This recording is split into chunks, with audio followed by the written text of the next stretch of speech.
ఆయుర్వేదం ప్రకారం మన శరీర నిర్మాణానికి ప్రధాన ఆధారం సప్తధాతువులు. మొదటిగా రసధాతువు. మనము తీసుకునే ఆహారం జీర్ణమైన తర్వాత ఏర్పడే మొదటి పోషకద్రవం రసం.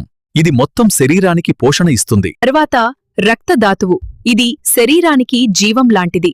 ఆక్సిజన్ మరియు పోషకాలను అన్ని అవయవాలకు చేరుస్తుంది. మూడవది మాంసధాతువు. ఇది కండరాల నిర్మాణానికి కారణం.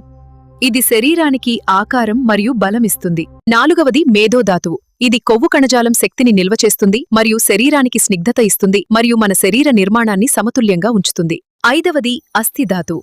ఇది మన ఎముకల నిర్మాణం. ఇది శరీరానికి పూర్తిస్థాయి మద్దతు మరియు స్థిరత్వం ఇస్తుంది, మనల్ని దృఢంగా ఉంచుతుంది. ఆరవది మజ్జధాతువు. ఇది ఎముకల లోపల ఉండే మజ్జ మరియు నరవ్యవస్థతో సంబంధం కలిగి ఉండి మన శరీరానికి శక్తిని మరియు చైతన్యాన్ని అందిస్తుంది. చివరగా శుక్రధాతువు. ఇది ప్రజనానికి ముఖ్యమైనది. శరీర శక్తి మరియు ఓజస్సు ఇక్కడే నిలుస్తాయి. ఈ విధంగా ఆహారం నుండి ప్రారంభమై రసం, రక్తం, మాంసం, మెద, అస్థి, మజ్జ, శుక్రంగా మారుతూ మన శరీరం నిర్మాణం అవుతుంది.